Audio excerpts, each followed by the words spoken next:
Certain occasions have a mystique, a legendary status that almost demands a reverent whisper of the name. One such exalted event is the U.S. Nationals, drag racing's annual roundup. The first Nationals was held 40 years ago in Kansas, inspired by a let's clean out the old airport and put on a race mentality. The goal was to stage a showdown for bragging rights between the elite from the East and the wild bunch of the West. And from that simple beginning, a legend grew. For the next 5 years, the race traveled a Pied Piper path, drawing the growing faithful to Kansas City and Oklahoma City and on to the Motor City before putting down permanent roots at Race City, Indianapolis. For 3.5 decades, the famous and the nameless have made the Labor Day trek to Hoosier heaven, looking for the prestige of a U.S. Nationals crown. In that pursuit, some have found pain and heartache, while others have snatched the golden ring of glory. The entire tableau of human emotions is on display today at the 41st running of the U.S. Nationals.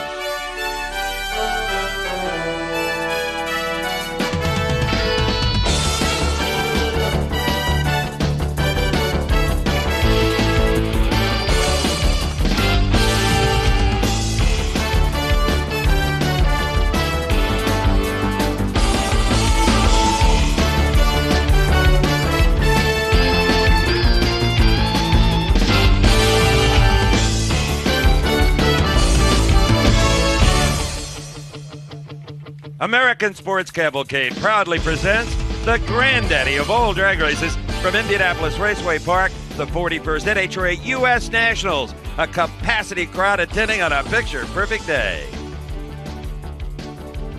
The big story so far here at the U.S. Nationals is who didn't survive round one earlier in all three professional categories. Hi, everybody. I'm Steve Evans. In Funny Car, it had a lot to do with these guys in the wild California shirts and their driver, Mark Oswald. You see, Al Hoffman, number 2 in points to John Force, he was having a wonderful weekend, but the ultimate peak and valley syndrome hit him. This was yesterday, the peak. Defeating Cruz Pedregon, winning $100,000 in the Big Bud Shootout. Al was on top of the world. This was earlier today. Not so good. Al smokes the tires against Mark Oswald. Oswald is long gone.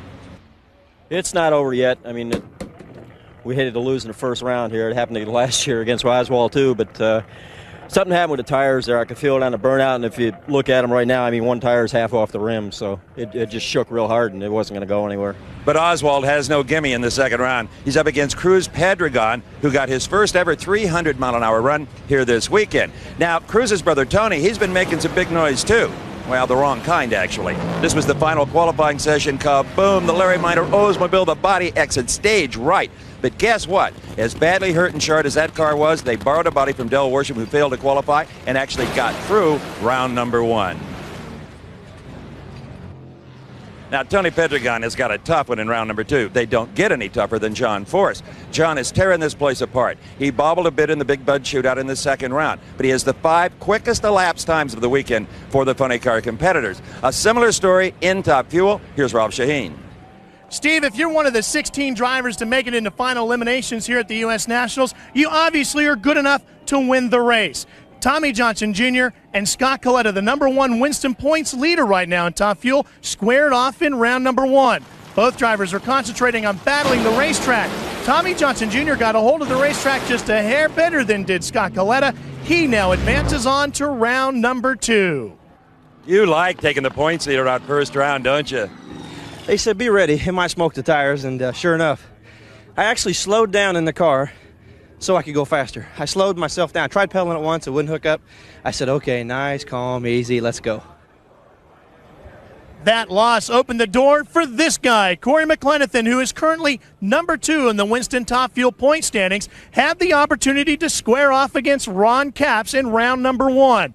Corey then ran a 3:03.9 in the McDonald's backed entry. He would advance to round number 2. Next up came the number 3 points man, Mike Dunn, who went up against Shelly Anderson. Dunn in the La Victoria car runs a 4:91, quick ET of the round. He, too, keeps the momentum running in round 1 at the U.S. Nationals. Well, crew's been doing a great job. We came out here and qualified good on Friday and Saturday. We had some problems yesterday, so we didn't want to get too crazy. We knew Shelly could be tough, and we just wanted to get down the track and win the race. Good news. You have lane choice over Corey Mack. Could be moving the points for you. Great. We'll need it. He's going to be tough, but we're going to give him a shot. If Corey Mack can make it to the final eliminations here today, he can take over the points lead just by making it to the last round. Now let's check in with Bob Fry in the Pro Stock pits. Ralph, while one McDonald's car was doing well, another had big-time problems as the unheralded Ashton Worden Pro Stock car took out Winston Champ wannabe Jim Yates in round number 1. Actually, I should say the McDonald's driver took himself out. Yates had mechanical troubles right off the starting line. Boy, bad luck doesn't even begin to describe this deal. Ooh, I tell you, I don't know what happened to it. Seems like something in the rear end housing broke. It's hard to say. I mean, it felt like it was fine on the water burn. Everything was good until I let the clutch out, and then it just stopped moving. It wouldn't go anywhere. That's a terrible feeling to have, as good as we've been running. To make matters worse for Jim Yates and the McDonald's car in round number 1, Warren Johnson continued pounding the pavement and the opposition. Looks like WJ could add to that points lead at Indy. Those are fuel cars we hear in the background. Let's go back and join Steve Evans. You're right, Bob, they are. It is round 2 at Top Fuel. Featuring this man, Larry Dixon, in the Miller Genuine draft car owned by the legend Don the Snake Prudhomme. Dixon is up against another man about his age, late 20s, Tommy Johnson Jr. Here's the points coming in. Ralph Shaheen, Scott Coletta, Corey Mack, Mike Dunn, Larry Dixon, the top 4.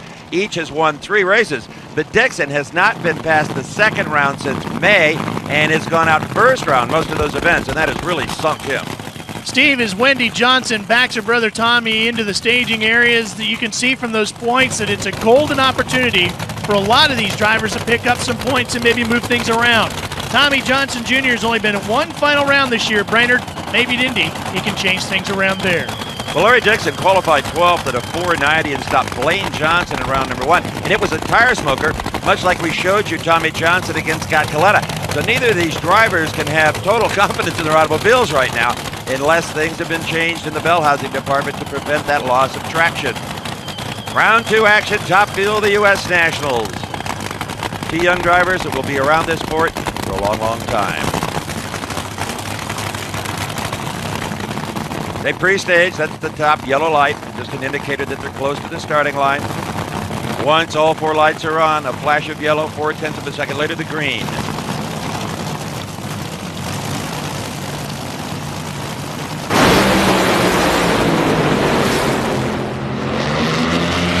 Whoa, what a terrific drag race. Larry Dixon will go to the Final 4 with a 491 at 301 miles an hour. Crew Chief Wes Cerny has found the top end power again. A 496, a departing shot for Tommy Johnson Jr. Steve, the difference for Tommy Johnson Jr. came after the starting line because he was definitely quicker in the lights, a 490 to a 5-1 for Dixon. But as the cars got moving down the racetrack, that's where Wes Cerny and the boys of the Miller Genuine Draft crew did what they had to do for Larry Dixon. A 491, 301 miles an hour, beats a 496 at 290 of Tommy Johnson.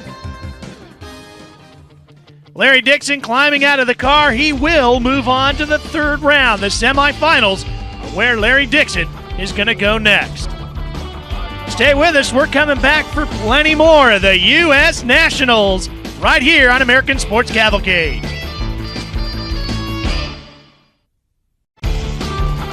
A huge crowd on hand at Indianapolis Raceway Park for the 41st running of NHRA's US Nationals.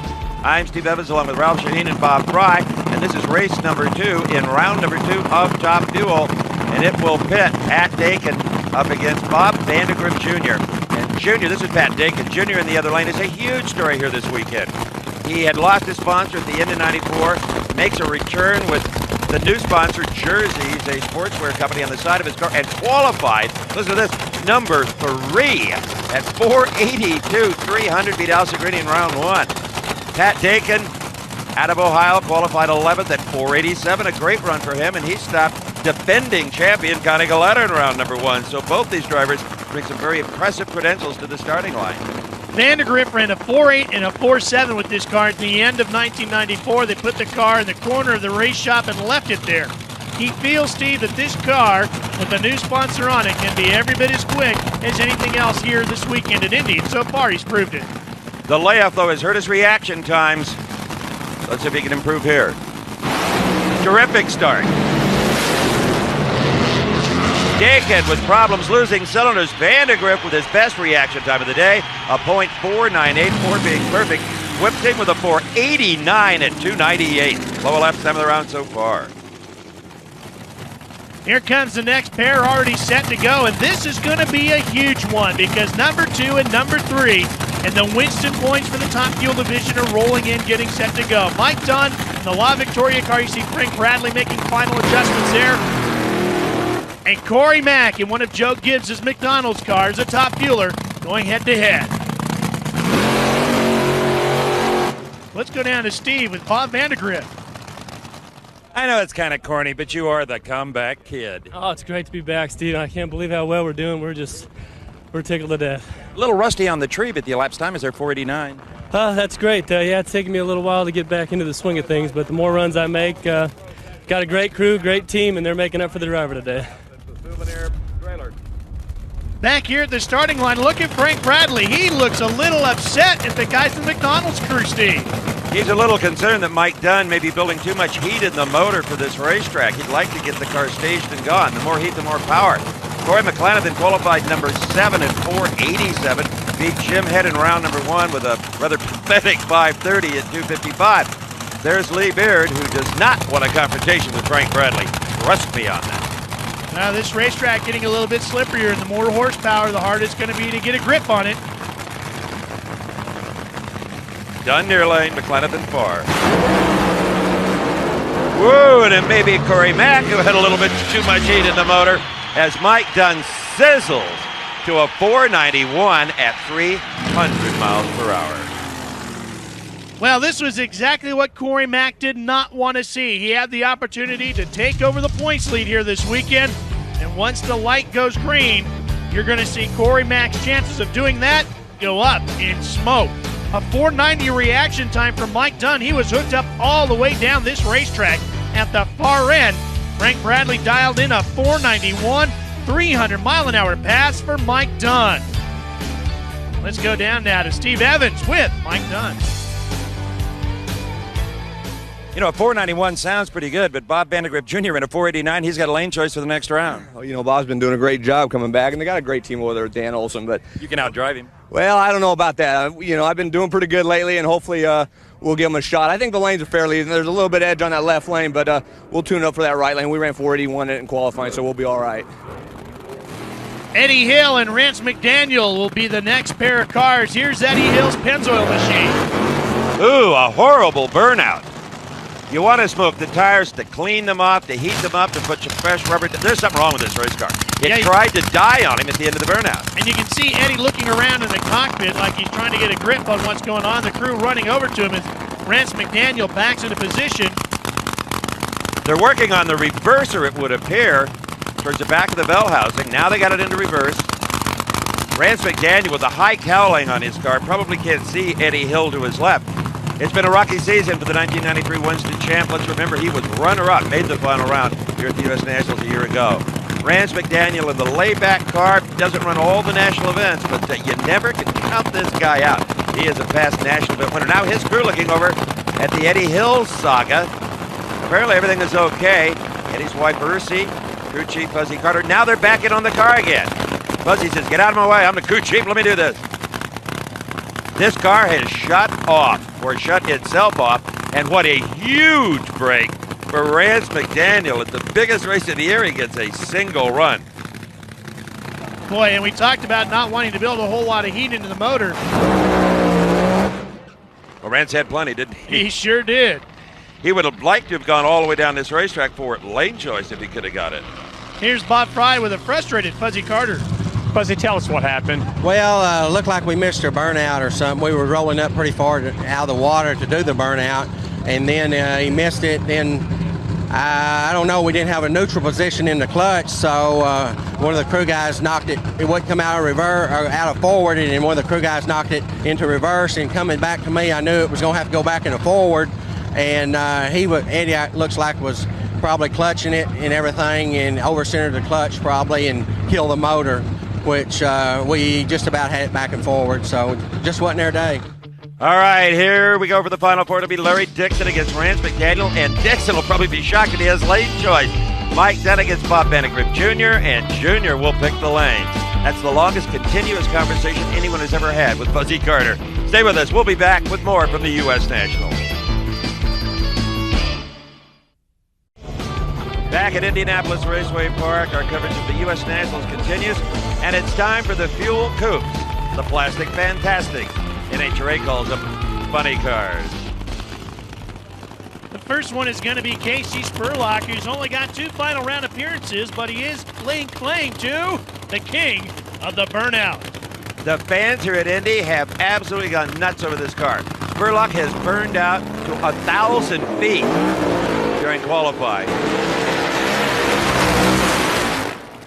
You can't imagine how expensive it is to do a burnout that long. Tom Hoover, he ain't gonna have any part of that. He'll burn out about 40 or 50 feet probably. And somehow Ron Swearingen, the crew chief for Hollywood Spurlock, has figured out a way for him to be able to do that and have a lot of fun with the fans without hurting the engine. Here at the Nationals, there's plenty of great racing and a chance to get up close and personal. But once the day is over, or sometimes before it begins, the fans hold their own events and have favorite ways of making Indy memorable.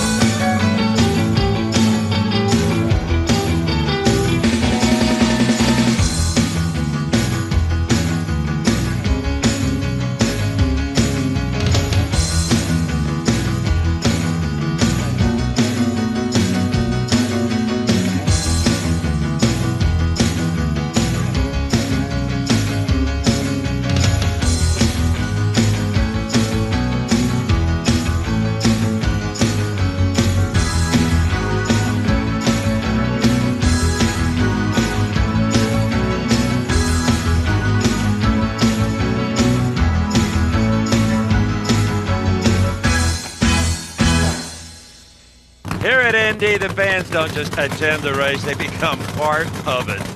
The body is up on Tom Hoover's car. That is standard operating procedure.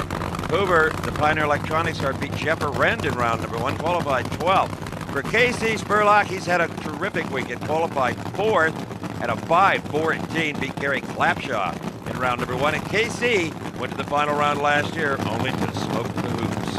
That's what John Force calls tires. Hoover has made it to the final round this year. He did so at Phoenix, but he lost there to Hoopman, John Force. First Force will be coming up later here in round number 2. Right now, it's Hoover pre-stage waiting for Hollywood. Spurlock's in. All that raw fuel is normal.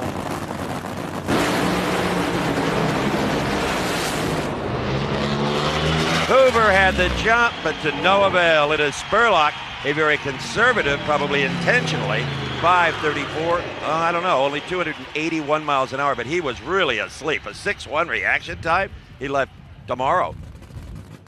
Here's your next pair getting set to go. Oswald and Pedregon getting set and fired up. They'll be rolling into the burnout area and lighting up those big rear tires here in just a second. First one will be Cruz. Let's go down now to the far end where Steve Evans is caught up to Hollywood. A driver's reaction time has a lot to do with how the car is set up. A 0.6 is not one you'd be proud of. No, it's not, Steve. Something threw me off up there. I'm not sure what it was, and I've been struggling a little bit with my reaction times. You know, today just might be the day we win one of these things on luck. Luck sure hadn't been with us this year. Maybe it's time for Fruit of the Loom to get a little. Made it to the finals last year. You know, we talk so much about big numbers at the far end of the racetrack and low ETs and so forth.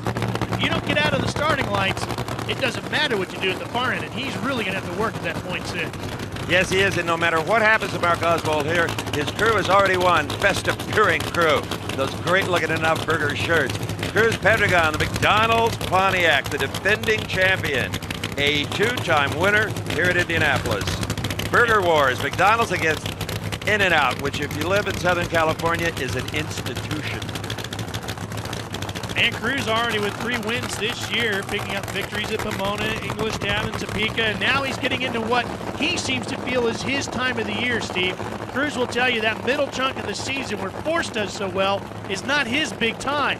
Now, the back half of the season, Cruz wants to come on strong and maybe make a run at the title. Bob Brandt, working with Lee Beard, has found the big top in charge that's been missing in this car. He ran 300 miles an hour in the Big Bud Shootout.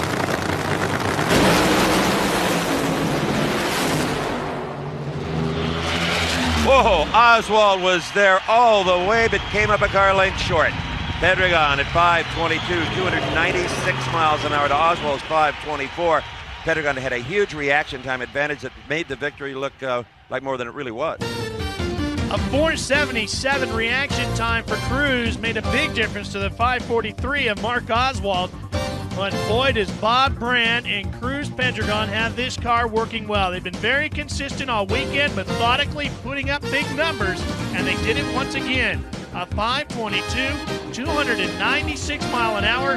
They've been hovering around 300 all weekend, Steve. You just can't do it any more right than that. You left on him, outran him. Brilliant. That's great, Steve. I'll tell you what, Indy, it is my favorite track. We've won here twice. We want to win it 3 times. Hey, this car's humping on the other end. It's trucking. Its firebird body is planting, but it's a handful down there. But let me tell you something, it's running. I wish the folks out watching this can feel this thing. It's awesome. I'll wait for the e-ticket ride.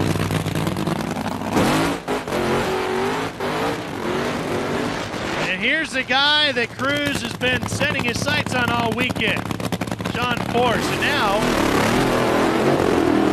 with a new body on the car, here comes Cruz's brother, Tony Pedregon. It's a miracle that that car even made the first round. It was charred, beat up, the parachutes burned off it. You name it, it happened. Lesser team might have just folded up their camp and headed back to Hemet, California, but not the Larry Minor organization and not Tony Pedregon. Steve, John Force has 6 victories this year. He's appeared in the final rounds 8 times, and he's qualified number 1 7. No wonder he's the points leader. But you know what? Bernie Federle can tell you, John Force has never had much good fortune in Indianapolis. It took him until 1993 to get his first victory, which is the only one he has. Bernie still thinks he's number 1. He won the Big Bud Shootout in 93, but other than that, he hasn't done jack here. He went out in the second round of last year smoking the tires. Well, with Hoffman out, Tony Pedregon is going to be driving the new bodied car as you take a look at him. But the big news for Force is the fact that Hoffman went out early. Even if he doesn't do much better here today, he is definitely going to pick up points in that points championship for the Winston title. But John Force is a money racer. That's how he makes his living, and no race pays more than the U.S. Nationals. Force has the 5 best elapsed times over the weekend. No one else has been in the O's.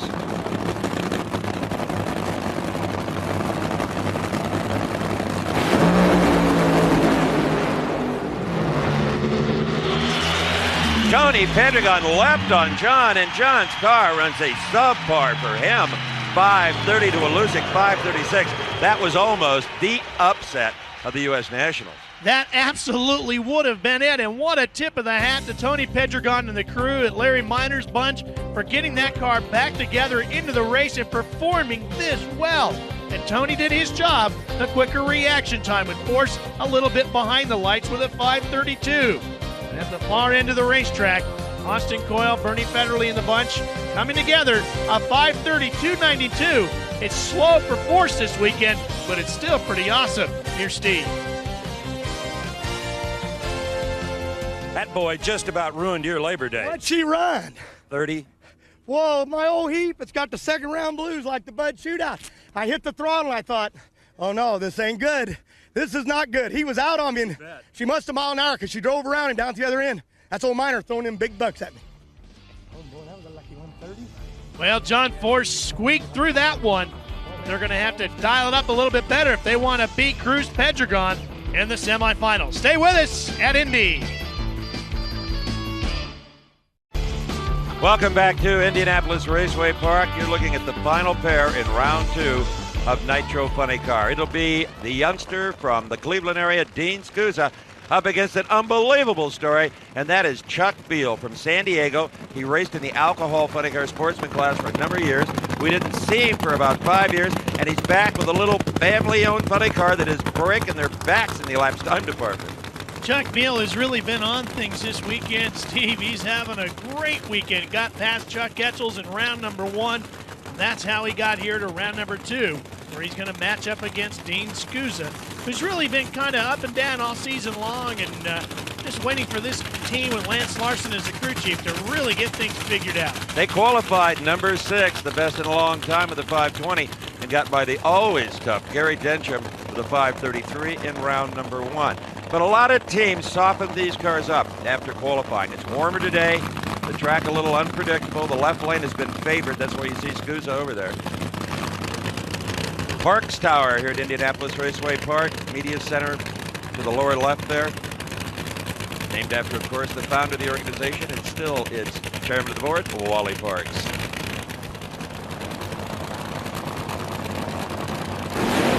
A foul start for Beal, but it's all academic. He smokes the tires anyway. Scusa goes on with a 541 at 282 miles an hour. He'll need to pick up the pace if he plans to get out of the Final Four. A 41, I have a feeling, just isn't going to do it. You're exactly right, Steve, especially when Cruz Pedregon is the guy that Dean Scusa is going to match up against in the Final Four. Cruisers run a pair of 520s. Scusa's not on that pace just yet. The other pair will be John Force up against Hollywood Spurlock. Force has the lane choice, Steve. Dean, if we're going to talk anymore today, you need a couple of tenths. A 41 is not going to win this thing. No, I felt like it might have had another one out. It was just lazy the first half of the track. I saw him red lights, so I knew it was in the bag. I was just running all the way down there for lane choice, but obviously it didn't go anywhere. Good job.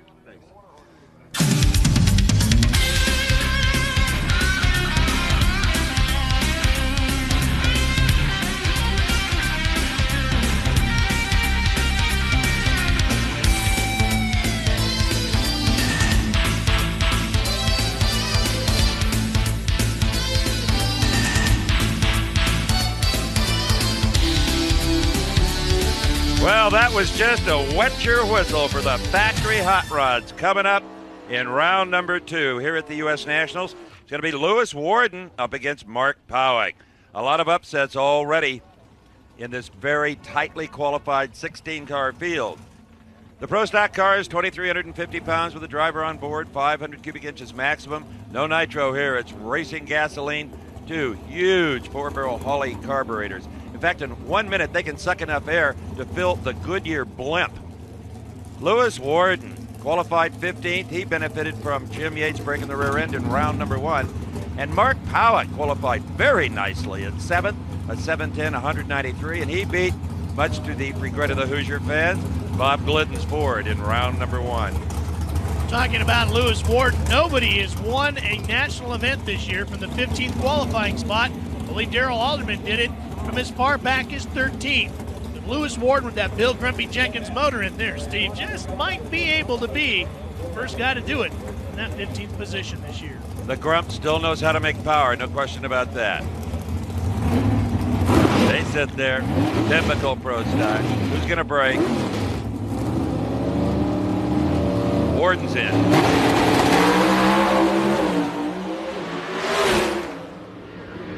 Lewis Warden had a great reaction time and a great elapsed time. 7:12, 193 miles an hour. Takes care of Mark Powick's Summit Oldsmobile. The mile an hours were pretty much the same, 193 each, but the difference was in the reaction time and the ET. Warden was quicker with a 4:46 reaction time to just a hair slower 4:76 for Mark Powick. At the far end, the Cowboy was just not quick enough. A 7:17 for Powick, and a little bit quicker, that 7:12 of Lewis Warden. And probably the best Cinderella story continues in Pro Stock. Here's Steve. Lewis, about the only thing better than this car is your driving. You were out on Mark really nicely. Oh, well, great. Thanks. I needed all I get. I knew that. And this today has been going so fast, I'm hardly able to keep up with. I know. What do you think it ran? I don't have a clue. 7:12. Well, that's astounding. I mean, that's super. That is really super. Ricky Smith in the Winston Select entry. Tricky Ricky, as they call him, will go up against Chuck Harris in our next pair. This whole weekend has been really wild in pro stock. Been a lot of controversy over the legality of some of these cars. NHRA tore down Warren Johnson and Jim Yates, the top two qualifiers, stripped the cars, determined them absolutely legal. Then Steve Schmidt, he protested Pete Williams, which made Larry Morgan mad. So Morgan protested Steve Schmidt, who counter-protested Larry Morgan. And I'll tell you, the guys in the tech barn are exhausted, but a lot of money has changed hands. Chuck Harris, he's one of the few that didn't get protested for anything.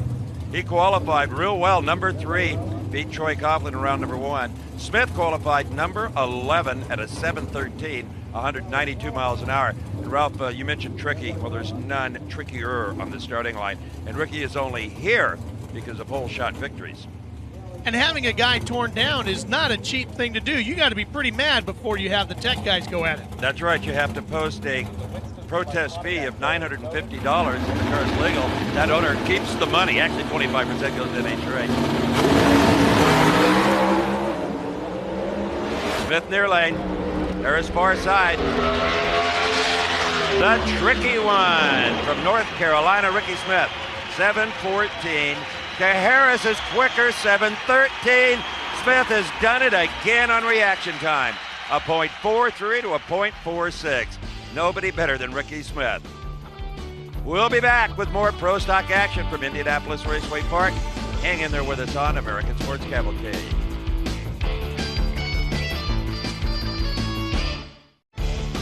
Welcome back to the 41st Annual U.S. Nationals here at Indianapolis Raceway Park.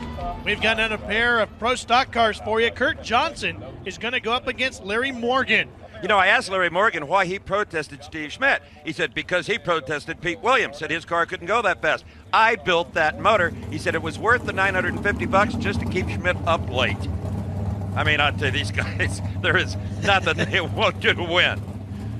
Well, there's a good look at Kurt Johnson, who qualified 4th at a 7:07, 194 miles an hour. He got through the Osborne entry in round 1. Larry Morgan, he qualified 12th, 7:13 at 193 miles an hour.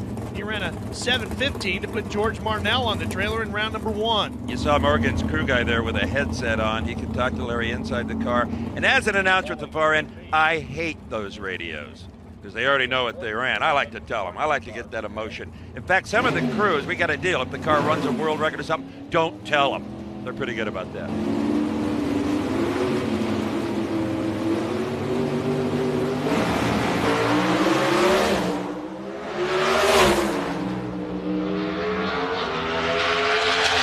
A pair of Oldsmobiles, and the winner is near lane, Kurt Johnson, a squeaker.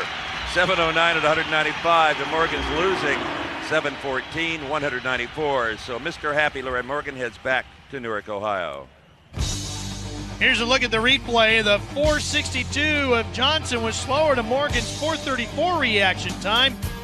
But the big number at the far end of the racetrack made the difference for Johnson. He was 1 mile an hour faster, but he was a little bit quicker as well. A 7:09 to a 7:14 for Morgan. Morgan was consistent all weekend, just not quick enough to beat Kurt Johnson. Here's Steve. That was just what you needed. A very nice 7:09. 7:09, boy, that's perfect in the heat of the day. You had to gun him down, too. What a drag race, man. I seen that purple grape out there on my right fender all the way down the racetrack. I tried to squeeze it. See you in the semis.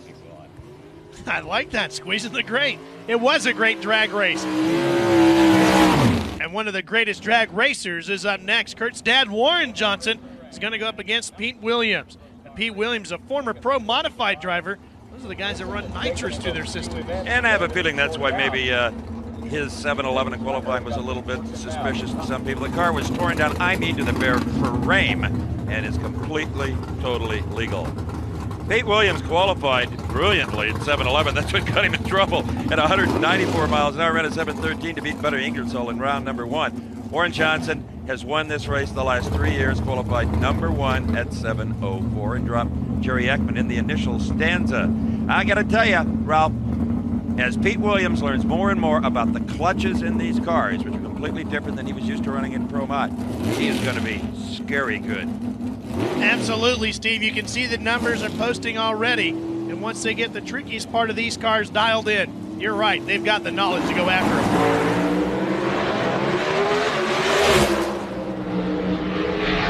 No advantage off the starting line. Huge performance advantage at the finish line. Warren Johnson, 7:06, 197 miles an hour. Williams, I think, threw in the towel, 7:32, 171. So the question now is, how far can Lewis Worden go here at the U.S. Nationals? He's going to go up against Ricky Smith in the semis, but Worden will have lane choice. The professor races his kid with WJ getting lane choice, Steve. Well, you know who your next opponent is going to be, your own son, and you just got lane choice over him, though, with an 06 to his 09. Well, it felt like an awful good run. I saw Kurt run that 09, so we elected to take that lane. Even though we ran the other lane first round, we felt that that lane, based on his ET, was probably a better choice. You've won this race 3 times. He never has. He'll be a bit hungry. Don't keep reminding me of that, Steve. Sorry, Warren. I'll tell you what, if Kurt beats him, he'll be out of house, home, and motors. Let's go to Ralph at the top fuel pits. Bob Vandegrift Jr. brought the Jersey's back top fuel team to the U.S. Nationals to pretty much get ready for the 1996 season. In fact, in practice, they couldn't get past the 300-foot marker. Well, guess what? Bob Vandegrift Jr. is in the middle of the competition. How come you guys are suddenly so strong? Well, it's a credit to my team. Dan Olson and the rest of the guys are doing a great job out here. I feel they're the best in the business, and we have every intention to just go ahead and win in the race. Steve, we talked about it early on that most of the teams here at the U.S. Nationals try to beat the racetrack, not the competition. Right now, this crew is getting the better of the quarter mile here at Indy. Being led by Dan Olson, I second the opinion of Vandegrift Jr. He is one of the best. The fans enjoying the races because they're in the pits up close to everything, NHRA style. Stay with us. We'll be back with the Final Four of the U.S. Nationals. American Sports Cavalcade continues with its coverage of the 41st U.S. Nationals. The fans have absolutely jammed Indianapolis Raceway Park. It's not unusual for one of the crews to say, "Hey, buddy, you in the crowd, grab that wrench." We ask them, do they like it? What's cool about the U.S. Nationals? It's the best race around. If you're going to see one, this is the one to see. The power and the speed, we just love it. The noise, the rolling earthquakes. It's nice, the ground shake, that's pretty neat. Noise and horsepower. The burnouts. What's not cool about drag racing? Yesterday was my wedding anniversary. We've come here for 11 years, and it's just part of our anniversary. Nitro. Noise, excitement. Sound and speed. And women. NHRA drag race is the best drag racing there is. That little kid was right. When the nitro cars run, the ground does literally shake. Here we go. Lewis Worden has the lane choice. That's why you find him in the near lane. It has been preferred. He's up against Ricky Smith. And I guarantee you, Ralph Shaheen, going through Worden's mind right now is, don't let this guy get out on me. The legendary Bill Grumpy Jenkins has been coaching Worden all weekend. Bob Fry talked to him earlier. Lewis Worden's been doing a great job, and you got a nice draw going into the semis. Well, they really got the car working very well and the clutch very well, and we ruined the clutch the first round, and they had to go get a brand new one out of the box and guess at it, and he did a good job. I mean, he's just doing a real good job this weekend, that's all. It would be great if he won with your motor in there, because you never did win this in Pro Stock, did you? No, never have won this race in Pro Stock. Other races here, yes, but not Pro Stock. I didn't get a harump out of that guy. Actually, Jenkins won Super Stock back in 1967. He had other drivers, however, that won Pro Stock in his automobiles here. All right, Lewis Worden. Will the clock strike midnight on this Cinderella story? It was Worden who got the jump. See ya, Ricky. Going into the final, Lewis Worden at 7:14, 191 miles an hour. The biggest single day in his crew's drag racing life. A 4.4 to Ricky's 4.6 light. An absolutely tremendous story here this weekend is Lewis Worden and this crew. Watch him at the lights. He's quicker. The 4:42 reaction time leaves Tricky Ricky behind with a 4:69. And then the Grump took over. A 7:14 and 191 miles an hour. Tricky Ricky was right there at 7:15 and 192, but just not enough. Instead, Lewis Worden continues to talk to Steve. Well, Lewis Worden, as you might imagine, is one happy guy. Now, if you can extricate him from this automobile, will be good. In fact, I'll just go in there. Hey, Lewis, great job. Thank you very much. I appreciate it. It's been an amazing weekend for us. We can't believe how things are going like they are, and we just want to keep it up one more round. You're going to get somebody named Johnson in the final. I imagine that, and it's going to take everything we got to try to compete with him, but we're going to do the best we can. Go get him. Lewis Warden is doing a great job of staying calm, cool, and collected. The U.S. Nationals, the pressure, it can get to you. And sometimes, even if you got the better performing car, that pressure can put you down. KJ and WJ set to go at it in our final pair. What a roll Warren Johnson is on. If he can win here today, it'll be his 4th consecutive U.S. Nationals. Well, let's watch. I doubt there's going to be any kind of staging battle between these two. Warren Johnson has 6 final round appearances, Steve, and 4 wins already in 95. Kurt Johnson's got 1 win and 1 final round. Both taking their time. Warren's in, Kurt's in.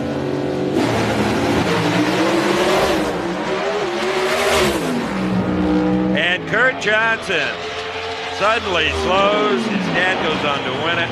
7:08, 196 miles an hour. Kurt just coasting through at a little over 100. Reaction times exactly the same. Let's watch this one again, Ralph. Here's the look at the replay as we go back to the starting line. A 480 reaction time for WJ, a 484 for Kurt Johnson. That 480, not exactly a great reaction time. Quicker, but what's wrong with Kurt? I don't see a whole lot of anything except the car just slowing down. WJ goes on to take the win. He does post a 7:08 at 196 miles an hour. Should be good enough for lane choice in the finals.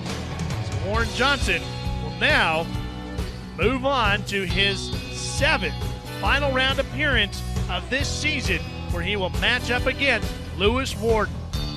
Can the story continue for Lewis Warden? Warren, you've won yet another family feud, a 7:08. Not bad for the Heat. Well, we were a little afraid of the track getting this late in the day. It's getting tricky out there. Kurt and I were going to go try to get for low ET, and I think he must have rattled the tires because I could see him out of my corner of my eye, and he just disappeared, which is indicative of tire shake. Final round bound, WJ, for the 4th year. Well, the Funny Car Final Four is still to go here on American Sports Cavalcade when we come back to the 41st Annual U.S. Nationals at Indianapolis Raceway Park. Come on back and stay with us.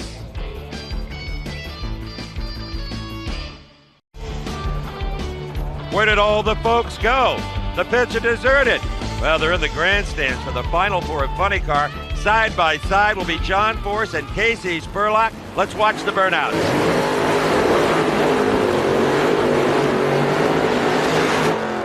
I guarantee you those two got together back there and said, let's have some fun with it. Force said, on one condition, you don't smoke the tires farther than I do and embarrass me, and he didn't. I saw them talking over the weekend, and Casey Spurlock has told Force, if I could just get my car running better, I will overtake you because my burnouts are bigger than yours, and the crowd is starting to swing my way. Looks like a fog bank instead of a drag strip. They disappear into the burnout smoke. That's crazy stuff. Wonderful. Casey Spurlock's been adding some aroma to his burnouts, too, putting something either in the fuels or soaking the tires to make it produce a different smell, kind of a fruity flavor. What's your favorite? Strawberry, I think. Yeah, that's where his Fruit of the Loom sponsorship, obviously. Ron Swearingen right there, a brilliant young guy. Been around this sport since he was 12 years old. Started out polishing the wheels on Tom McEwen's car. McEwen was a neighbor. Austin Coyle celebrating his birthday this weekend. Nope, I'm not going to tell you. Spurlock made the finals here a year ago. Force did not. Force upset yesterday in the Big Bud shootout by Cruz Pedregon. Not happy with the performance in the previous round of 5:30. Body comes up to make whatever changes they make to the fuel system.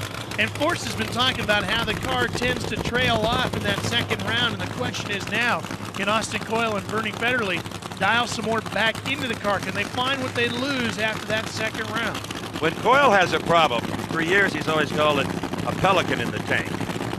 I mean, that's just his expression. Evans, I think we got a pelican in the old tank. Well, I think they got a huge pelican. Spurlock and Force. Tenacious drivers, tenacious competitors.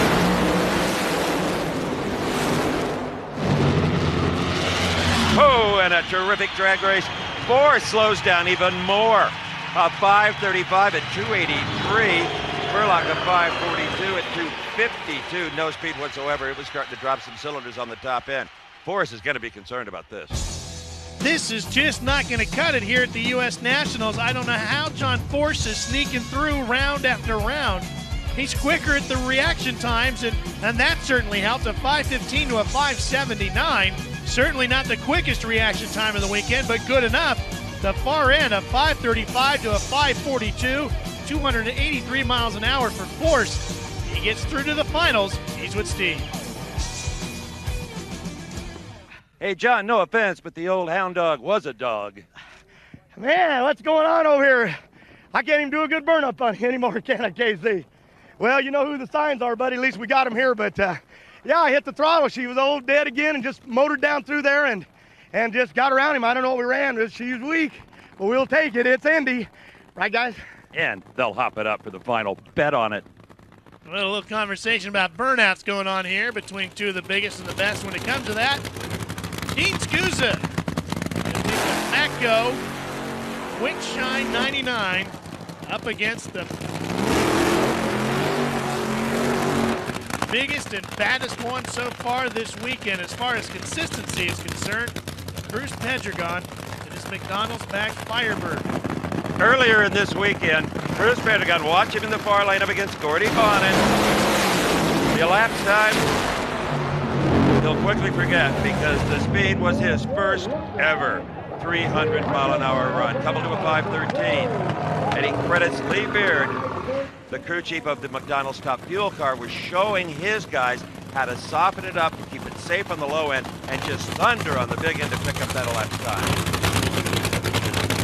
All the final adjustments made by both crew chiefs. They do that on a regular basis these days. They'll lift that body, adjust the fuel a little bit, put it back down, and get them ready to run after the burnout. And Steve, the way both of these cars are running, whichever one of these cars makes it through to the finals, Force is going to have to get something figured out to beat either one of these guys. You're absolutely right. Scusa needs, I believe, for Pedregon to make a mistake. And looking on, the team owner, Joe Gibbs, 3 Super Bowl rings.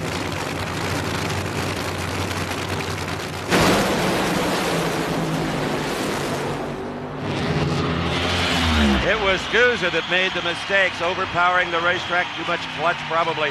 Pedregon picture perfect, 5:14, almost 300 miles an hour again, 2:99. Well, Cruz Pedregon has sent a fax right on over to John Force. I am the one to beat here this weekend, big guy, because Scusa, forget about it, he smoked him. Pedregon quicker in the reaction time than Force has been with a 491. Look at the ET of 5:14. Force can't hang with that right now, and 299 miles an hour. Force better get to work if he is going to knock down Cruz Pedregon, who's looking for his 3rd U.S. Nationals win. He says he loves Indy. He's proven it. All right. A happy Cruz Pedregon. Steve, you can tell him he's got lane choice. For the 2nd year in a row, Cruiser to the final round at Indy, and what a final it's going to be. Final round against my buddy Force. I'll tell you what, I am so happy. 3 times in 4 years. Really fortunate to be here. That track was scaring us out there. We wanted to run about a 20 to 22, but hey, the thing stepped up. It's running the big speed, and hey, the 14 popped up on the boards. We're going to need every bit of that. We might want to step on it a little bit for the final against Force. I haven't heard him talk that fast as long as I've known him. He's ready. He's been fired up all weekend. Speaking of fired up, how about the Top Fuel Final 4 when we come back?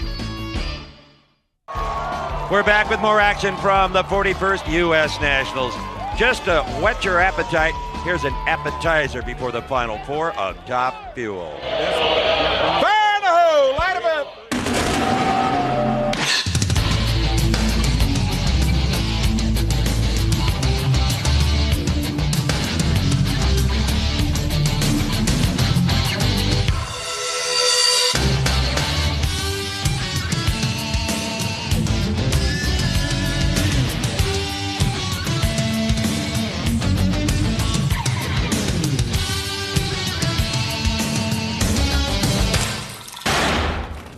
They are indeed the kings of the sport, and nobody does it better than driver Mike Dunn and crew chief Frank Bradley. They have a chance here to pick up an additional 20 points on Scott Colletta and Corey McLenathan, who are both out of here. We talk about points because at the end of the season, a Top Fuel driver and a funny car driver are both going to earn over $200,000 in Winston bonus cash. Coming up live on TNN, the Pioneer Keystone Nationals, Sunday, September 17th. Then we'll move along to Topeka, Kansas for the Sears Craftsman Nationals, again live Sunday, October 1st. And the final race of the year, the Winston Select Finals, Pomona, California, Sunday, October 29th. And that's a great thing about the TNN schedule, Steve, is we get to follow the points championship basically all the way through the back half of the season until we crown the champions out of Pomona. Bob Vandergriff and his crew, we've said it before, it's worth saying again, they have done an impressive job, an incredible job. Darrell Gwynn, former U.S. Nationals winner himself before his tragic accident in England, looking on, hoping Mike Dunn can do what he has accomplished here at Indy. 6,000 horsepower, somewhere in the middle. There's no dyno in the world that can measure one of these things. About 5 Gs off the starting line, and about another 5 Gs negative when the chutes are pulled. This is the 5th final round for Mike Dunn this year to go along with the 3 victories at Houston, Sonoma, and Brainerd.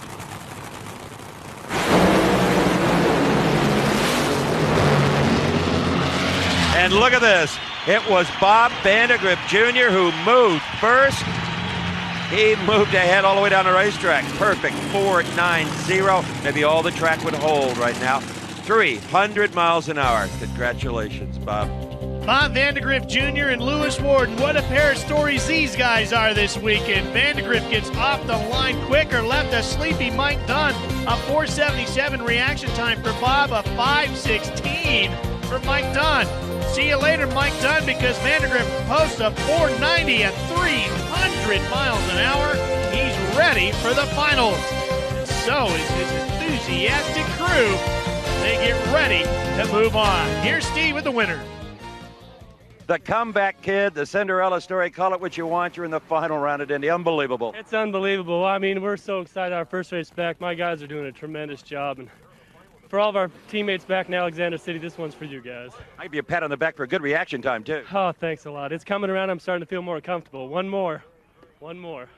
Wow, is his new sponsor happy?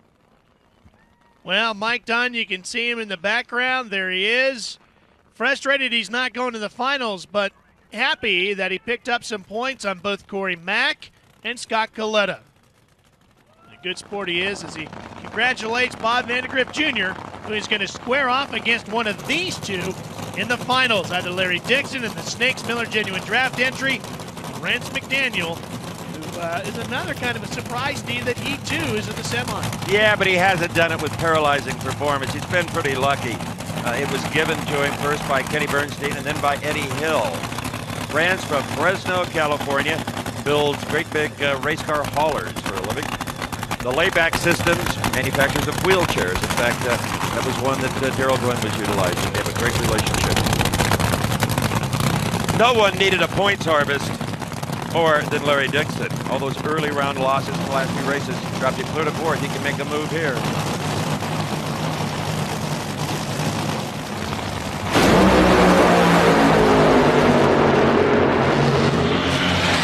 Larry Dixon strikes like the snake he works for. 490, 293 miles an hour. Rance McDaniel not in it really at a 5.07. And listen to this, Ralph. Dixon will have lane choice by 1,000th of a second over Vandergriff. And that could make all the difference in the finals. Larry Dixon was having a tremendous season with 3 wins early on. He leveled out. Everybody was wondering what happened. Guess what? The Miller Genuine Draft crew is back and on top here at the U.S. Nationals as Larry Dixon posts a 490, 293 mile an hour pass to send the Snakes Miller Genuine Draft entry onto the finals here at Indy. He's going to match up against Bob Vandergriff Jr., and you heard it, 1,000th of a second makes a difference in lane choice. Dixon has it. He's with Steve. Words you've dreamed of hearing all your life. You're in the final round at Indy. I've been coming here with my dad since 1971, and to be able to get a chance to be in the finals here at the big go, I'm thrilled to death. And you got lane choice. Yeah, I can't say enough for Wes, Ernie, and the whole Miller crew. They're doing a heck of a job. I'm going to get out of the way. The Snake's going to be down here hugging him. The final rounds of the U.S. Nationals are coming up next. We've got it all for you from right here at beautiful IRP on American Sports Cavalcade. Stay with us.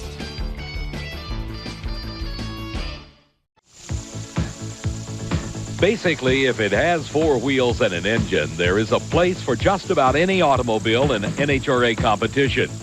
By far the most popular single class of car among the Sportsman entries here at the U.S. Nationals is Super Gas. These competitors run on what is known as a 990 index. In other words, they must cover the quarter mile in 9.90 seconds or slower. If a competitor runs quicker than that time, he breaks out and loses, even if he crosses the finish line first. If both drivers go quicker than the class standard, the one whose time is closest to 990 is the winner. This class is limited to full-bodied cars, with left-hand drive roadsters also permitted. Engine size is unrestricted. The cars must weigh 2,100 pounds minimum with driver on board and run a variety of fuels. Super Gas competitors use the Pro Christmas tree, with all the amber lights flashing together, followed 0.4 of a second later by the green.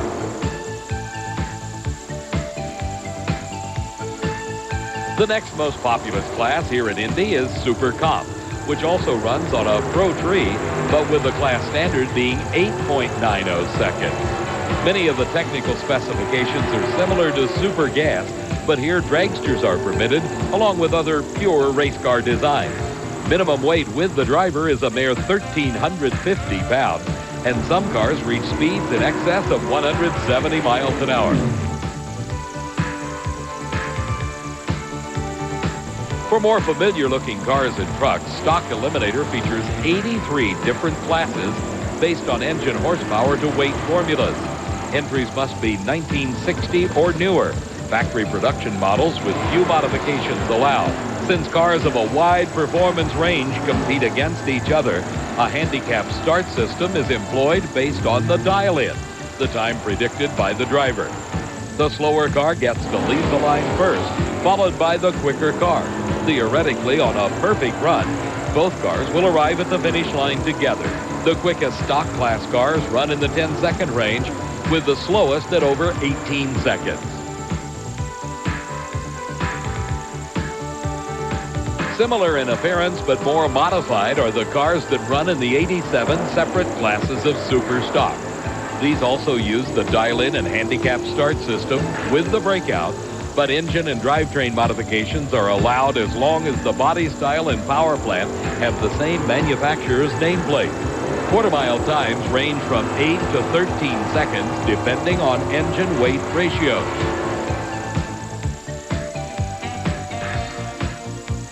Another class with a wide variety of entries is Competition Eliminator. Everything from dragsters to alters to street roadsters to super modifieds run according to an index, a predetermined performance standard. These also run on a handicap starting system, but unlike the other categories, the first car to the finish line is the winner. Speeds in excess of 200 miles an hour are not uncommon in the quicker dragster classes, with times under 7 seconds. Now that you have learned everything you ever wanted to know about sportsman racing, we sincerely hope you have a little better understanding of it, because here we are live on TNN at the U.S. Nationals. For the first time ever, you are seeing the Super Gas final round. It is in the near lane, the far lane rather. You see Sheldon Gecker. He's driving his 91 Dodge out of Peoria, Arizona. Gary Linkhorn is opposite him in his 68 Camaro. Remember the index, 9.90. Very tough racing, Ralph. Gecker's one of the best in the business in a red light, amazingly. Sheldon Gecker just dropped the hammer way too soon. His hopes for 3 wins and a U.S. Nationals title this season went down the tubes. You can see inside the Camaro, Gary Linkhorn celebrating his win. The Cumberland, Ohio driver ran 9:08. He knew he had it won the moment he left the starting line. And Gecker really is known as one of the best in the business when it comes to Super Gas, so that just adds even more to his frustration. All right, down at the starting line, Bob Fry follows these sportsman racers throughout the year on the Winston Drag Racing Series. As our Super Comp finalists burn out, Bob, a little surprised maybe at Sheldon's actions there? Yeah, the nerves in the finals of the U.S. Nationals are going to get to everybody no matter how long you've competed. We got one of the Richardson boys against Jason Juday up on the starting line in Super Comp. It's an 890 dial. Some very interesting Sportsman stories developing as we get a chance to show you each of these live here on TNN. We'll tell you a little bit of a tidbit about the cars that are coming up. Richardson here is the odds-on favorite, has always done well. Judy in the Coastal car has never won a national event before. Tough way to do it to try to beat Richardson at the U.S. Nationals. Dave? The number one on the side of his car, not only the side of his sponsor, but also number one, indicating he is the reigning Winston champion, Scotty Richardson, one of the best this sport's ever seen. We talk about a breakout. That means with an 890 index, you cannot run quicker than that time. If you do, you lose. It's the means of controlling the cost of racing. Look at this. At the finish line, Scotty Richardson wins it 891 to an 892. The drivers know who has won. As you can see, Scotty's celebrating. The car pretty much steering itself. He went 148 miles an hour on that pass. And Scotty Richardson, the U.S. Nationals Super Comp champion. We go now to our next category of competition, which is stock eliminator. An interesting matchup here, Bob. Bob's a bit busy as the Cameron car. That is the Duster, driven by Ray Grice out of Aiken, South Carolina. Going through the burnout procedures, and you thought only top fuel dragsters and funny cars did burnout. Richard Kincaid is his opponent here in the final round. Bob? Dick Kincaid has never run at the U.S. Nationals before this year. That little white Chevrolet out of Ohio. We saw him in a live final from the Winston Select Invitational at Rockingham a couple of years ago on TNN, and he beat Ray Grice in that race. Good matchup here. Dave? This is handicap racing. The slower car getting the physical head start, and the nerves just got too much for Ray Grice. A red light by only 7 thousandths of a second too soon. His first appearance at the U.S. Nationals logged his first win. As Richard Kincaid says to himself, hey, I did it. I just won the biggest race of them all. Look at this. He knows where the cameras are. Richard Kincaid, 50-year-old insurance broker from North Canton, Ohio. Oh, he'll have something to tell his grandkids about for years to come. And even had time to roll down the window to stick his hand down. Here's the next pair. We're into Super Stock Eliminator. This is Peter Biondo out of the Biondo Racing Products family. From Valley Stream, New York, he is driving the Hitari car. It is an 82 Pontiac Firebird with a 400 cubic inch engine. It runs in the GT class, which means a modern body with maybe a high-performance engine of years gone by, giving it a little bit more performance and oomph under the hood, if you will. The GTJ automatic is Lincoln Moorhead. He's a 22-year-old student. He's driving the 93 Oldsmobile Sierra. He gets the head start, the wheel-standing Super Stockers. You gotta watch the breakout. Driving both ends of the racetrack, taking the win light right on his dial-in of a 1041. Peter Biondo wins the U.S. Nationals as the car settles down after that run. The Hitari Pontiac, your champion in Super Stock. Are you surprised, Bob Fry? You're right down there with him on the starting line.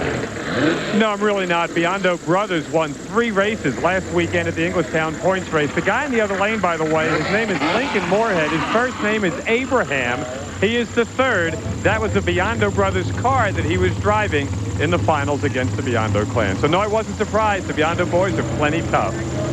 You're looking at a Jeep engine. That's right. Garth Hill with a Bantam Roadster. This is an altered car as far as the class goes. We're looking at competition eliminator. That is the category. And Garth Hill drives the red car. This is Glenn Treadwell with an A Econo altered. He's got a V8 engine, a 307 cubic inch small block Chevy. The dial-ins, that's the handicap. 919 for the Jeep-powered machine. It's a rather intriguing engineering exercise, Bob Fry. Garth Hill using a Jeep motor. David, he ran a twin turbocharged small block for years. I just talked to him in the staging lanes. I said, I told you to take that turbo up a long while ago. He was not qualified until the last qualifying effort 2 days ago. Here he is in his first ever national event final round. He was runner-up once way back in 1990 at the Spring Nationals. Glenn Treadwell never winning either here at Indy. Going into the stage position, handicap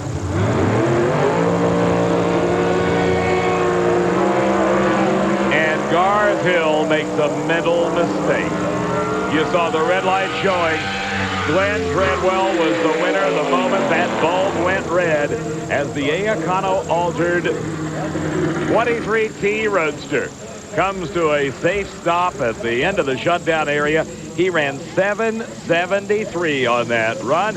Here's our alcohol dragster final. It'll be coming up next when we return to Indianapolis Raceway Park live on TNN. We're back at Indianapolis Raceway Park live on TNN for the finals of the U.S. Nationals. We may have a little problem at the very start of the show with lots of oil on the racetrack, but boy, things are moving now.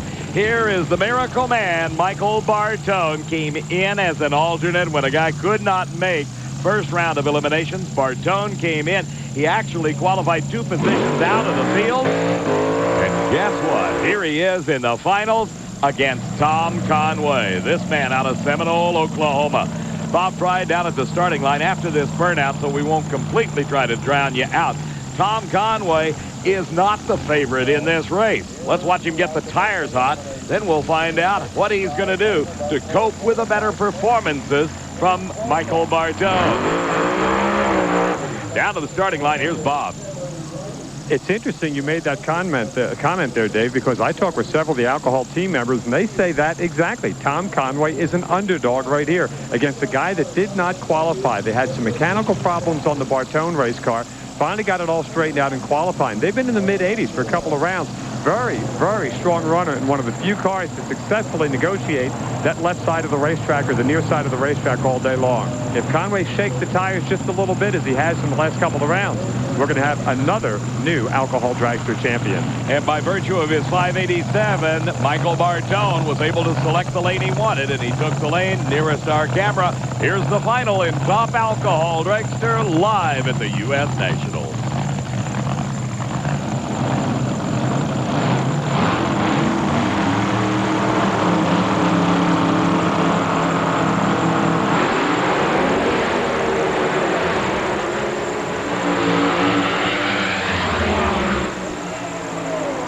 There you have it, another winner. Look at Bartone inside that car. He can't believe it. The crew can't believe it. All they know is it is going to be party time tonight as Michael Bartone runs 587 at 232 miles an hour to win his first ever U.S. Nationals title and to keep the string alive. Another different winner in one of the toughest categories of all. Take a look at this in instant replay. Ralph Shaheen, this was a great job. Tom Conway had an advantage, but he lost some traction at the starting line. Well, Conway did have the jump. He had him at the lights, but as they moved their way down the racetrack, just keep an eye on that Bartone entry because he consistently starts to pull away. He'd been in the 580s all day long, Mac, and he finished right where he began. A 587, 232 miles an hour. We've got another new winner and Top Alcohol Funny Car into the line. Oh, look at this. Pat Austin and Bob Newberry.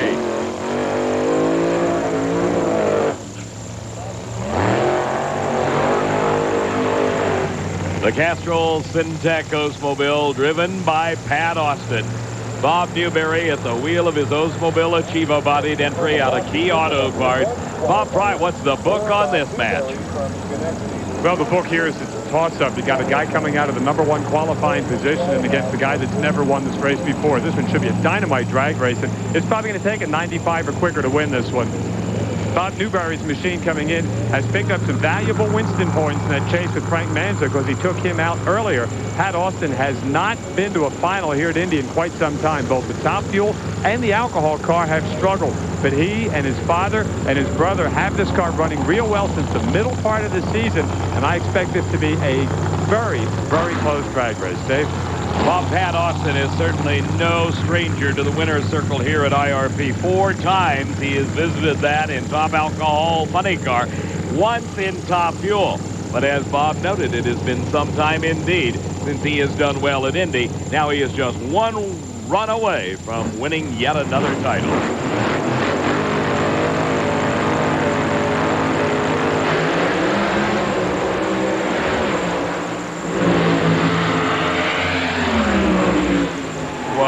Austin qualified better. He got a big hole shot advance, and he won the race on performance as well. 5:94 the winning time, the speed 241 miles an hour.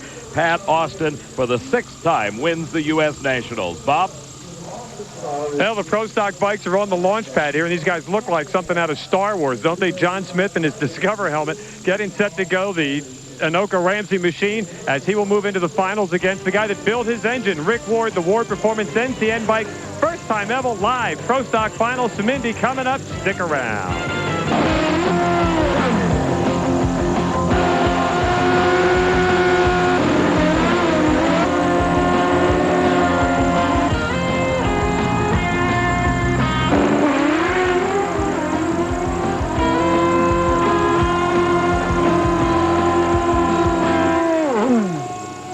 We're live here at Indianapolis Raceway Park in the finals of Pro Stock Motorcycle. Our guest commentator once again, Steve Johnson, the Slick 50 bike. Won the final everybody expected. No, it's the Minnesota guys. Can't wait to see what's going to happen, but the guys got to have a green light to be able to get through, and there's been a lot of red lights, so we'll see what happens. Well, there's nothing like a little pressure to bring out the best or worst in some people, and of course, you got to be right on the number when you leave that starting line. You've got to be able to cut the good light if you hope to be competitive. Rick Ward and John Smith. Ward in the semifinal round had a 7:69 elapsed time. John Smith had a 7:67. He obviously has selected the lane nearest the camera. That right-hand lane for bikes, for some reason or other, seems a little suspect. It's got a little bump in it, but here the race is going to be one, I think, on the starting line. John Smith has typically had the better light, but Rick Ward has been red lighting and red lighting and red lighting, and obviously he didn't red light when he beat me, so I don't think he'll red light here, but I think he will have the light.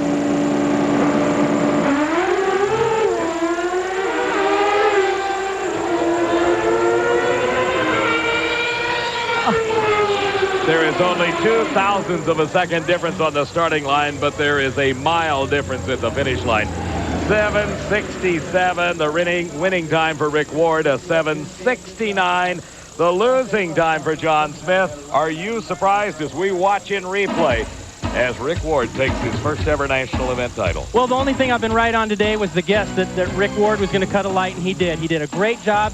The other team actually Rick Ward is the engine builder. He's very, very quiet, so if we do an interview with him, you'll really have to suck out some kind of energy from him. But this is the first time he's won an NHRA Winston drag race, and he will be, maybe, you'll get him out of his shell. Well, if you're going to win one, it might as well be the granddaddy of them all, right, Steve? They say you're a real quiet guy. This is not the time to be quiet, Rick. It's going to take a long time to sink in. We're just glad we could do it today with our sponsors here. That's the bottom line. We're very happy for you. Thank you. Bob? Pro Stock Finals getting set, Warren Johnson, and he's the guy that would have to be the prohibitive favorite. He's done this a long while, been racing here at Indy, believe it or not, since 1968. And he comes out of that #1 pole position. What of the Lewis and Worden team, Ash and Worden, what do they have to lose? Probably nothing. They're here in the finals. We're going to try to see if the Grump will smile. The Pro Stock Final live next on TNN. Miles an hour is like being in the space shuttle, so I've never been in one. But I can tell you this, it's like a runaway freight train. NHRA on TNN Motorsports. It doesn't get any closer. We're back at IRP. 1,000 cars started racing here last Wednesday. We are down to 6, the finalists in the pro categories. Terrific suitcase shot, as the cameraman calls it, of the Warren Johnson car coming into the water. The Pro Stockers do a burnout in a totally different fashion. There is Lewis Worden along with Bob Vandegrip Jr. Terrific stories we'll take with us out of this 41st running of the big one. Well, they call this one the Big Go. What did they end up calling Pomona? It was the second race on the National Event Tour in the early 60s. What else? The Big Go West. Lewis Worden, he just wants to go to the winner's circle. And I'll tell you, we'll see a smiling Bill Grumpy Jenkins if that happens. I think this has just been a tremendous weekend. If you're a fan of the Cinderella type story, Lewis Worden, Bob Vandegrip Jr., Michael Bartone, who ended up winning Top Alcohol Dragster after being a second alternate. I mean, when will that ever happen? It's just been fabulous if you're a fan of drag racing. Oh, yeah, it's had lots of intrigue. It's had a little bit of danger. Fortunately, no one has been hurt at all. Let's just wrap it up and keep it that way.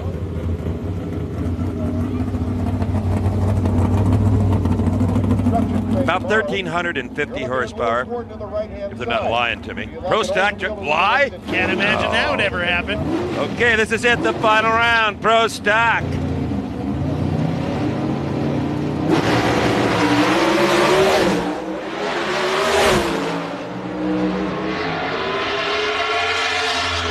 Lewis Worden was ahead for about 3 feet, and then Greg Anderson's power took over.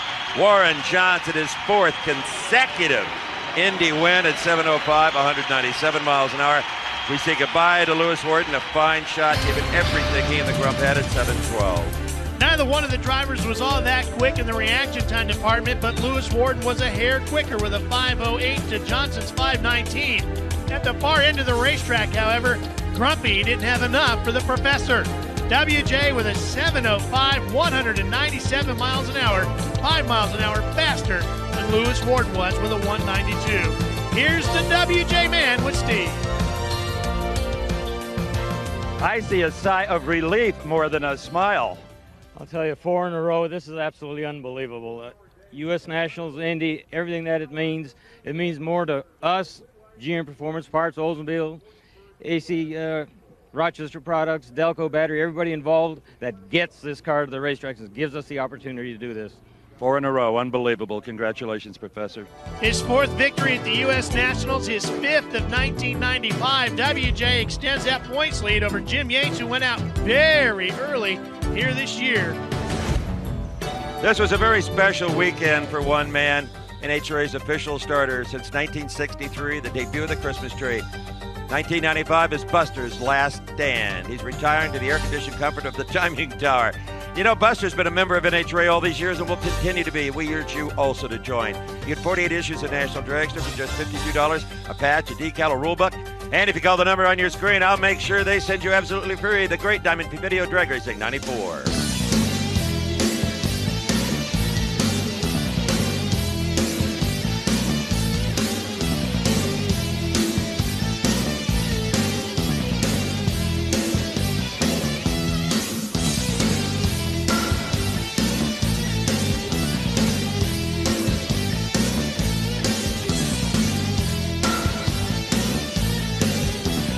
They shake, they rattle, and sometimes they roll. The Nitro Funny car is on the pad. Bob Brandt, crew chief for Cruz Pendragon. There is John Force. I happen to know that Austin Coyle put 8 brand new pistons in this engine of a higher compression ratio and a brand new supercharger on top. That should, I repeat, should really wake up the Castrol Oldsmobile. And it needs to, because Bob Brandt, Lee Beard, and the Joe Gibbs crew have got Pendragon's car running to perfection, and he's driving like the professional he is. Cruz Pendragon has run as well as a 5:14 here today, Steve, and Force has run a 5:0 in the first round, but he's disappeared since then. In fact, he ran a 5:3 in the semis.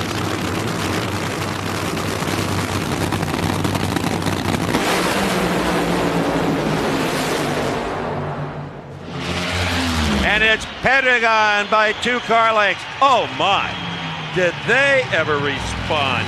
5:07, a new Indianapolis Raceway Park speed record of 304 miles an hour. Cruiser, you did it, bud. He said he was going to have to step it up to beat Force, and boy, did they ever. Cruz was slower at the lights, a 4:72 reaction time to Force's 4:60, but at the far end is where everything turned around. A 5:07, 304 mile an hour pass for Cruz Pendragon, his 4th win of 95. Force did improve to a 5:22 at 290 since the last round. The far end of the racetrack, there it is, 3. You know it, Cruiser. He's done it. 3 wins here at the U.S. Nationals. He has also picked up some points on Hoffman and points leader John Force. Cruiser, a little like a prize fight. You get knocked down, you get back up to a 5:07, 304. We knew we had something for John Force. I'll tell you what, he's a great champion, but it's McDonald's time. He's beat us up plenty. I'm a little bit, got to calm down a little bit, wearing my Raiders helmet. John Force is a heck of a champion, but we were going for it that final round because we said, hey, I don't care if he's dropping cylinders, that car can run an O. So we kind of went for it. We were going to sacrifice smoke in the tires to win Indy for my 3rd time in 4 years. I'm really happy. Joe Gibbs, McDonald's Interstate Battery, EDS, all of our Pontiac champion, everybody for being involved with this team. This is a great feeling. I can't tell you how good this feels. 304 miles an hour. Look out the rest of the year for this guy. Joe Gibbs has won the Daytona 500, the U.S. Nationals, and a couple of Super Bowls. Not bad, Joe. Cruz Petragon, he's a U.S. Nationals champ. We'll be back. Don the Snake Prudhomme maybe said it best. Hell, next year all anybody's going to remember is who won the Winston Championship and who won Indy. We're going to find out who's going to win Indy and Top Fuel in just a few minutes. How about Bob Vandegrift Jr.? Don't be afraid to place a bob on him. The car is flying and his driving is right there now. Larry Dixon Jr., the world record holder at 4.66 seconds. Oh, man, I think this is a pick-em deal, Ralph Shaheen. I really do. Yeah, I do too, Steve. I think you're spot on with that one. You know, has Larry Dixon's crew really turned the corner? Are they back to winning form, or are they just closing in on it? We know that Vandegrift's car has been quick all weekend. We were just waiting for the driver to come around, and his reaction times have improved all day long. He's right there with him. Larry Dixon, in his rookie year, has a shot at the biggest race in the sport.